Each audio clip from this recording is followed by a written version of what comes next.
आप देख रहे हैं ESPN cricket info match day और हम बात करेंगे हाल ही में जो अभी मुकाबला खत्म हुआ है राजस्थान रॉयल्स और सनराइजर्स हैदराबाद के बीच। सनराइजर्स हैदराबाद ने वो मुकाबला बहुत ही करीबी मुकाबला था, 5 विकेट से जीत लिया है। स्टार उसमें 69 रनों के साथ रहे डेविड वार्नर। उससे पहले संजू सैमसन ने शतक जरूर लगाया, लेकिन अंत में उनकी टीम को हार का सामना करना पड़ा। क्यों है ये इतनी अच्छी जीत, इतनी बड़ी जीत? क्योंकि राजस्थान के खिलाफ इससे पहले किसी भी टीम ने इतने बड़े लक्ष्य का पीछा सफलतापूर्ण नहीं किया था और वो हैदराबाद करने में कामयाब रही। 201 रन उन्होंने बनाए, लक्ष्य 199 रनों का जरूर था। इससे पहले अगर आप इस मैदान पर भी देखें तो 200 से ज्यादा लक्ष्य ज्यादा बार नहीं कोई टीम हासिल कर पाई है। 4 बार पहले हुआ है कि हैदराबाद के मैदान पर 200 रन कोई टीम बनाने में कामयाब रही है। मेरे साथ है दीपदास गुप्ता। हमेशा की तरह हम उनके साथ पहले क्विज खेलते हैं, फिर उनके साथ ढेर सारे सवाल पूछते हैं, लेकिन इस बार थोड़ा आसान है क्योंकि अब आपको अंक देने हैं जी। 5 पहलुओं पे हम बात करेंगे। शुरुआत करेंगे हम पहले के साथ, जो कि स्टार ऑफ द मैच थे, मैन ऑफ द मैच थे या नहीं वो तो जूरी ने उन्हें नहीं चुना है, लेकिन हमारे लिए जरूर थे। डेविड वार्नर की पारी, कितने अंक देंगे 10 में से आप? 10 में से शायद 9 दूंगा और 1 अंक इसलिए कि खत्म नहीं कर पाया, वरना मतलब जो असली काम था वो तो उन्होंने कर लिया था।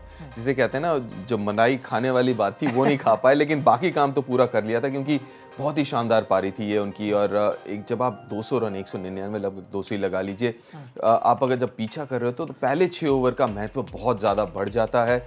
वहीं पे उनका जब 50 रन उन्होंने बनाए, अपने 50 रन, तब बेस्टो 8 रन पे बल्लेबाजी कर रहे थे। तो इतना ज़्यादा अंतर था और पहले 6 ओवर में कुछ मेरे से 68 या 69 रन कुछ बनाए। वो शुरुआत की बहुत सख्त ज़रूरत थी इस लक्ष्य का पीछा करते हुए, और वो करके दिखाया। अगले पहलू पे हम नजर डालेंगे, वार्नर पे हम आगे चलकर बात भी करेंगे, लेकिन हैदराबाद की बैटिंग भी बहुत शानदार रही।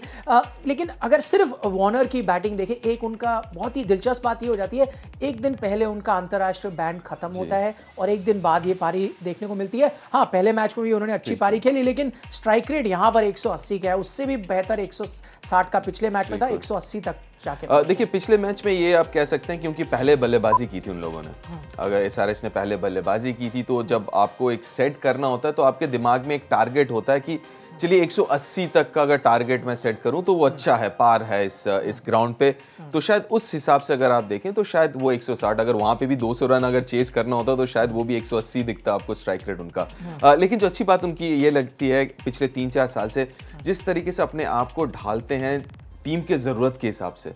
देखिए, ताबड़तोड़ बल्लेबाजी तो कर सकते हैं, हम सब जानते हैं, लेकिन पिछले 2-3 साल जो उनके उठा के देख लें, उन पे दारोमदार थोड़ा ज़्यादा था बल्लेबाजी के लिए, क्योंकि उतने अच्छे मिडिल ऑर्डर में बल्लेबाज थे नहीं उस वक्त।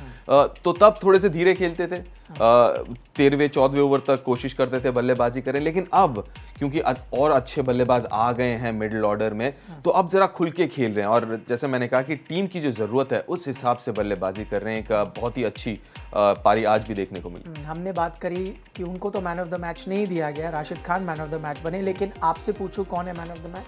देखिए, वार्नर को आप ज़रूर देना चाहेंगे क्योंकि चलिए, राशिद खान तो जो करते हैं सो करते हैं, लेकिन ये है कि अंतर बहुत कम है। लेकिन इसलिए कहूँगा क्योंकि 200 का, जैसे आपने कहा, लक्ष्य इसके पहले कभी हुआ नहीं है पीछा राजस्थान के खिलाफ, और वो करना थोड़ा मुश्किल काम होता है जितने भी बड़े बल्लेबाज हो। लेकिन जब सामने 200 दिखते हैं ना, तो फिर अलग ही होता है कि हर एक ओवर से, पहले ओवर से अंत तक आपको 10 रन प्रति ओवर बनाने। चलिए, हमने अभी पहले जो पहलू पे बात करी है उसमें 9 अंक दिए थे वार्नर की पारी को दीपदास गुप्ता ने। अब हम दूसरे पहलू पे बात करते हैं, हैदराबाद की बैटिंग के बारे में बात करें, कितने अंक देंगे इसमें? 10 में से 8 दूंगा मैं। 2 अंक क्यों काटे आपने? 10 में से 8 जो लड़खड़ा गई थी बात, थोड़ी सी बीच में लड़खड़ाई, क्योंकि 10 में से शायद 8 भी गलत होगा, 9 भी आप दे सकते हैं, क्योंकि देखिए हर एक मैच में हर एक बल्लेबाज तो रन बनाएगा नहीं, ये तो तय है। लेकिन अगर आप पूरे इनिंग्स को अगर 3 हिस्सों में बांट दे, एक शुरुआत, बीच का और अंत में, जो ज़रूरत थी वो देखने को मिला। शुरुआत में एक ताबड़तोड़ शुरुआत हुई, वो ज़रूरी थी, वो देखने को मिला। बीच में जब दोनों सेट बल्लेबाज आउट हुए तो बीच में कोई ज़रूरी था कि जो मोमेंटम है उसको जारी रखें, वो किया विजय शंकर ने। और अंत में जब लगभग रन बॉल था, 6.5-7 की थी रिक्वायर्ड रन रेट, तब जिस तरीके की क्रिकेट की ज़रूरत थी वो खेला यूसुफ पठान और राशिद ने। तो जो हालात के हिसाब से ज़रूरत थी उस वक्त वो करा बल्लेबाजों ने। तो मेरे ख्याल से 10 में से 8 थोड़ा ज़्यादा हार्श हो जाएगा, 10 में से 9 शायद बेहतर 9 रहेगा। देखें। मैं एक खिलाड़ी के बारे में बात करना चाहूँगा, विजय शंकर। वो इसलिए क्योंकि हम अक्सर जो सबसे ज़्यादा रन बनाता है, सबसे ज़्यादा विकेट लेता है, हम उनके बारे में बात तो करेंगे। तो संजू सैमसन, डेविड वार्नर तो होंगे, पर ये 35 रन जो 15 गेंदों में उन्होंने बनाए, वो कितना मायने रखता है? जी बहुत ज़्यादा, क्योंकि जब शुरुआत चलो अच्छा हो गया आपका, लेकिन जब आप 200 रन का पीछा करते हैं तो बीच में कभी कभार क्या होता है कि अगर 2 ओवर भी थोड़े से हल्के निकल जाए, 4 रन वाले या 5 रन वाले, तो अचानक आस्किंग रेट 10, 11, 12 तक भी जा सकता है। और उस वक्त जब आए थे तो 2 नए बल्लेबाज थे, विजय शंकर और केन विलियमसन, और तब भी रिक्वायर्ड रन रेट 9 के आसपास ही था, 9 या 9.5 के करीब होगा कुछ। तो बहुत ज़रूरी था कि जो मोमेंटम है उसको कंटिन्यू करें, उसको बरकरार रखें, और वो करने में काबिल रहे विजय शंकर। और वो बहुत बड़ी बात है, क्योंकि देखिए वो 200 के स्ट्राइक रेट से बल्लेबाजी करना आसान नहीं है। तीसरा पहलू मैच का था, वो था शतक जो लगाया संजू सैमसन ने। 102 रन बनाए, लेकिन फिर भी हार का सामना करना पड़ा। ये पहली बार नहीं हुआ है, कई बार हमने देखा है आईपीएल में ऐसा हो चुका है, बड़े बड़े खिलाड़ियों के साथ ऐसा हो चुका है, चाहे वो विराट कोहली हो। वृद्धिमान साहा का फाइनल में शतक याद आता है, सचिन तेंदुलकर के साथ ऐसा हुआ था, शतक लगाया और हार गए। संजू सैमसन के साथ आज वैसा हुआ, लेकिन उनकी पारी, हमने शेन वॉर्न को इस आईपीएल से पहले सुना था कि ये प्लेयर ऑफ द टूर्नामेंट होंगे, एमवीपी होंगे, तब काफ़ी लोग हंसे भी थे। कुछ अभी हालांकि आईपीएल की शुरुआत है, लेकिन कुछ संकेत ज़रूर दिए कि फॉर्म में है। देखिए फॉर्म में तो रहते हैं, हर आईपीएल में अच्छे फॉर्म में रहते हैं। और आज इस पारी की अगर हम बात करें तो बहुत ही बेहतरीन पारी थी, 10 में से 10 ही देंगे आप, क्योंकि कोई खामी नज़र आई नहीं। शुरुआत अच्छी हुई, बीच के ओवरों में स्ट्राइक रोटेट। अमूमन हम इसके पहले जो संजू सैमसन को कभी कभार देखते थे कि खासकर जब ओपन करते थे कि 6 ओवर तो बड़ा अच्छा खेलते थे, रन बनाते थे, फिर बीच के ओवर स्पिन के विरुद्ध उतने रन नहीं निकाल पाते थे। तो वो आज देखने को मिला, खासकर जब आपके सामने राशिद खान जैसे गेंदबाज हो, उसके खिलाफ भी अच्छी खासी बल्लेबाजी की। और अंत में जो ज़रूरत थी वो देखने को मिला। जिस तरीके से स्ट्रोक लगा, 185 का स्ट्राइक रेट से पूरे पारी में खेला, और हर एक कोने में। देखिए ऑन साइड पे ज़्यादा तो होगा ही, क्योंकि वो आर्क में पड़ता है हर एक बल्लेबाज के, तो वो मिड विकेट मिड ऑन तो आपको दिखेगा अलग से T20 में खासकर। लेकिन बाकी का अगर आप देखें, हर जगह रन है, चाहे 11 थर्ड मैन हो या कवर के दिशा में 15 हो। तो देखिए इनमें वो काबिलियत तो है, ये हम सब जानते हैं। पिछले 3-4 साल से काफ़ी बातचीत हुई है, काफ़ी मौके भी मिले हैं। अब बारी है कि उन मौक़ों को भुनाएं वो। और जैसे मैंने कहा, और आप भी मानते हैं कि आईपीएल में 1-2 पारियां नहीं, अब कंसिस्टेंटली खेलते रहें, बनाते रहें, और सिर्फ आईपीएल नहीं, वापस जब जाएं केरला के लिए भी उसी तरीके से रन बनाएं। मैं किसी एक खिलाड़ी का नाम नहीं लूंगा, लेकिन कई लोगों का ये कहना है, अगर आप सोशल मीडिया में देखें, मैं सिर्फ फैंस के बारे में बात नहीं कर रहा, खिलाड़ियों के बारे में बात कर रहा हूँ। कईयों का कहना है बेस्ट विकेट कीपर बल्लेबाज है इस वक्त देश में। इस वक्त ऋषभ पंत क्या सोच रहे होंगे, महेंद्र सिंह धोनी क्या सोच रहे होंगे अगर इस तरह के कॉमेंट्स आते हैं? उनको फ़र्क नहीं पड़ेगा, क्योंकि उनको ही पता है कि वो किस स्थिति में है, वो कहाँ पे है, ये उनको भी पता है। और ये कभी कभार होता है, लेकिन ये अफसोसजनक बात ये है कि एक पारी के ऊपर हम अचानक से अगर निर्णय ले लें कि एक पारी किसी का बड़ा अच्छा जाता है, अरे ये सबसे बेहतर है। खैर वो उनकी सोच है, वो ठीक है, लेकिन मेरे सोच में शायद नहीं। लेकिन अच्छी बात ये है कि देखिए अभी भी युवा हैं, ऐसा नहीं कि उम्र हो गई है, अभी भी युवा हैं। तो जब MS धोनी जब रिटायर करेंगे, अच्छी बात यह है कि वहाँ पे कंपटीशन हो। संजू सैमसन जैसे आपने कहा, ऋषभ पंत कहा, वहाँ पे ईशान किशन भी हैं। तो देखा नहीं इस सीजन अभी तक देखा नहीं है। लेकिन हम कभी बार ना सिर्फ आईपीएल का ध्यान रखते हैं, ये भूल जाते हैं कि बीच में जो 10 महीने भी क्रिकेट होता है वो बहुत महत्वपूर्ण होता है, जो दीप बहुत देखते हैं जी। रणजी ट्रॉफी, बिल्कुल, तो रणजी ट्रॉफी हो गया, सैयद मुश्ताक अली, विजय हजारे, तो वो प्रदर्शन भी बहुत मायने रखता है और रखना चाहिए भी। चलिए, और 2000 रनों के आंकड़े के पास भी पहुंच चुके हैं संजू सैमसन, सिर्फ 1 रन दूर है। 2000 रन भी उनके आईपीएल में पूरे हो जाएंगे। तो जैसे दीप ने भी कहा, आईपीएल में हमेशा अच्छा प्रदर्शन करते हैं, 1 या 2 आप अच्छी पारियां उनसे हर सीजन देखते हैं, पर अफसोस इस बात का है कि लगातार कंसिस्टेंसी देखने को नहीं मिल रही उनके साथ। क्या ये सीजन में वो बदलेंगे, ये देखना होगा। चौथे पायदान पर अब हम जाते हैं। जो चौथा पहलू है इस मैच का, वो है रहाणे की पारी। अब हम क्योंकि बल्लेबाजों के बारे में बात कर रहे हैं, भारतीय टीम के बारे में बात करें, इनका नाम आएगा, पहले अंक दे दें इनके पारी को। इनको भी मैं 10 में से 8, थोड़ा सा और शायद कंटिन्यू करते तो बेहतर होता, लेकिन चलिए वो भी नहीं है, इनफैक्ट वो भी अगर आप बदल दें 10 में से 9 दूंगा, क्योंकि वो 16वें ओवर में आउट हुए थे मेरे ख्याल से। हाँ, और वो सही वक्त भी था उनके लिए, क्योंकि तब आपको हिट ही मारना था। मेरे से 15 या 16वें ओवर में आउट हुए, और वो जरूरी है कि आप 16वें ओवर में आउट हुए थे, तो वो भी जरूरी था, क्योंकि आपको ये भी पता है कि पीछे बेन स्टोक्स बैठे हैं। हाँ। और ये उनके दिमाग में भी होगा कि भैया अगर आखिरी 4 ओवर में बेन स्टोक्स से ज्यादा शायद कोई ताबड़तोड़ बल्लेबाज होना बहुत मुश्किल है, खासकर उस टीम में तो कोई नहीं है। स्मिथ भी बैठे थे, स्मिथ नहीं बैठे थे, लेकिन उनका दिमाग जरूर स्टोक्स के ऊपर ही होगा। तो मेरे ख्याल से 10 में से 9, बीच में से 1 अंक भी मैं थोड़ा सा ज़्यादा हार्श हो रहा हूँ, क्योंकि मेरे ख्याल से जिस तरीके से स्पिन के विरुद्ध उन्होंने खेला, अगर आप देखें तो आज की पारी हम देख रहे हैं, हाँ, उनका स्ट्राइक रेट, जो अच्छी बात है डॉट बॉल परसेंटेज, क्योंकि वो बहुत ज़रूरी है अजिंक्य रहाणे जैसे बल्लेबाज के लिए, क्योंकि वो वैसे बाउंड्री हिटर नहीं है, मतलब जो बड़े बड़े चौके या बड़े छक्के लगा पाए, लेकिन फिर भी अगर आप देखें तो स्ट्राइक रेट है, डॉट बॉल परसेंटेज कम है, 30% डॉट बॉल अच्छा है, 30 के नीचे हो तो बाद और तो फिर बढ़िया। और बेहतर हो गया, जब 30 रन के आगे निकल गए फिर तो पूरे फॉर्म में आए। डॉट बॉल परसेंटेज बहुत ही कम चला गया, बाउंड्री बल्कि उनकी बॉल पर बाउंड्री देखें आप बढ़ गई है, करीब हर 4 गेंद में एक बाउंड्री लगा रहे थे, जो बहुत ही अच्छा स्ट्राइक रेट है। जो कई बार उनके खिलाफ क्रिटिसिज्म रहता है कि क्या वो 23 रन बना सकते हैं, यानी उसको उन्होंने पूरी तरह से साफ किया। लेकिन मैं वो सवाल पे वापस जा रहा हूँ अब, क्योंकि हम कई खिलाड़ियों के बारे में बात कर रहे हैं जहां तक भारतीय टीम का सवाल होता है। अजिंक्य रहाणे ने IPL शुरू होने से पहले खुद कह दिया था कि आप सब के बारे में बात करते तो मैं क्यों नहीं उस फेरिस्त में शामिल होता। क्या उसका जवाब ये दे रहे हैं? हाँ, बिल्कुल दे रहे हैं, और शामिल होना भी चाहिए। ऐसी बात नहीं है कि अगर उनके प्रदर्शन उठा के देख लें, देखिए 4 नंबर पे अगर आप खासकर 4 नंबर की अगर बात करें, पिछले 2 साल में काफ़ी लोग खेले 4 नंबर पे, लेकिन अफसोस की बात यह है कि काफ़ी लोगों को मौका भी नहीं मिला कि 1-2 मैच ठीक है, लेकिन एक लंबा रन जिसे कहते हैं वो नहीं मिला।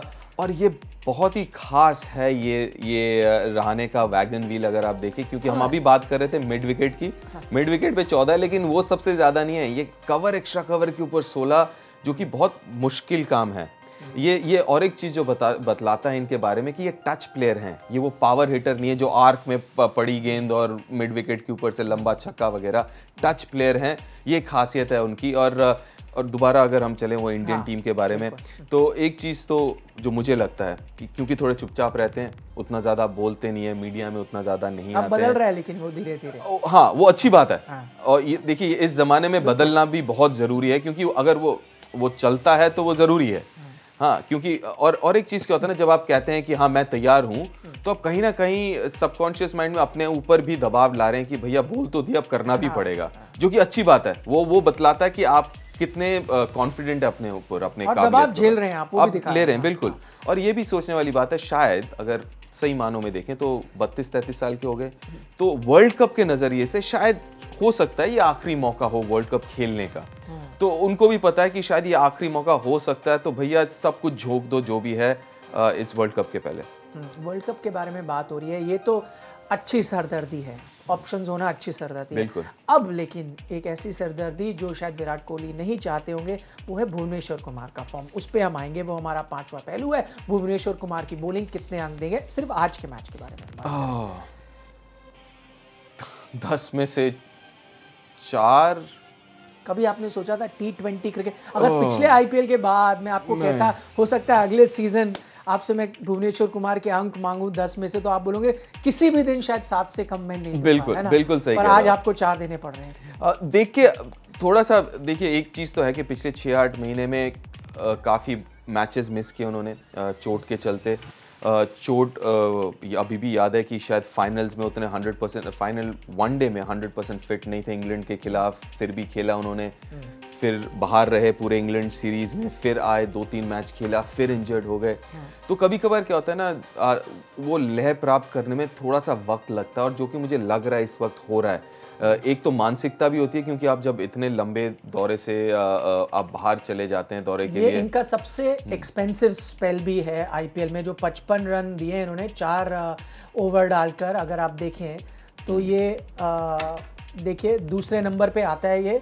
हाँ, वो भी इसलिए क्योंकि विकेट नहीं मिला, इसके पहले विकेट मिले थे 2। हालांकि वो जॉइंट 1 है। हाँ बिल्कुल।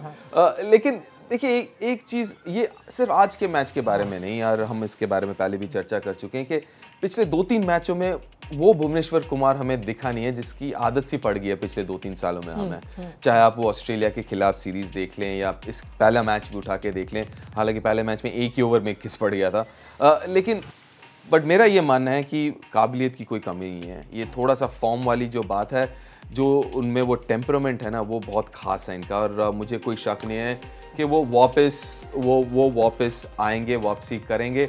डेथ ओवर, खैर डेथ ओवर की यहाँ पे बात करें, इकोनॉमी देख के अच्छा नहीं लग रहा। ये सिर्फ इसी आईपीएल की है, तो 4 ही ओवर हुए हैं। हाँ। जी हाँ, 4 ओवर में 72 रन। लेकिन दोबारा इनमें जो मुझे खास लगता है भुवनेश्वर के बारे में, वो है उनकी मानसिकता। अगर आप देखें, जब शुरू में आए थे तो लोग कहते थे कि भैया ये तो नए गेंद के बॉलर हैं, तो पहले के 6 ओवर में डाल दो, वरना पीछे कोई काम के नहीं है। बदला उन्होंने, फिर वो कह रहे हैं कि भैया भुवनेश्वर से अच्छा डेथ बॉलर कोई नहीं है। हाँ। अब फिर पीछे ये भी कहने लगे कि यार 125-130 पे डालता है, नहीं चलेगा यार। फिर वो 140-42 में डालने लग गए। तो मुझे कोई दो राय नहीं मेरे दिमाग में कि वापसी ज़रूर करेंगे, बट जो ज़रूरी बात है कि खेलते रहेंगे। जितना वो खेलते रहेंगे उतना रिदम आएगा, उतना लय में आएंगे।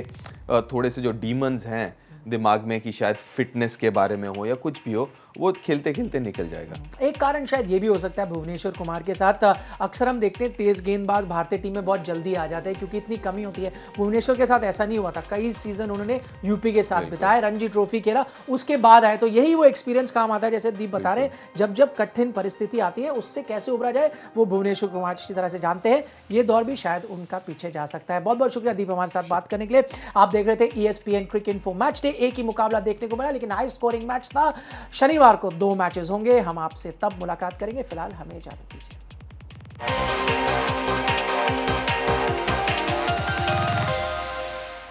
अगर आपको यह वीडियो पसंद आया तो लाइक, शेयर और सब्सक्राइब करना मत भूलिए। आप अपने कमेंट्स नीचे कमेंट बॉक्स में छोड़ सकते हैं। नोटिफिकेशंस के लिए बेल आइकॉन यानी इस घंटी पर क्लिक कीजिए।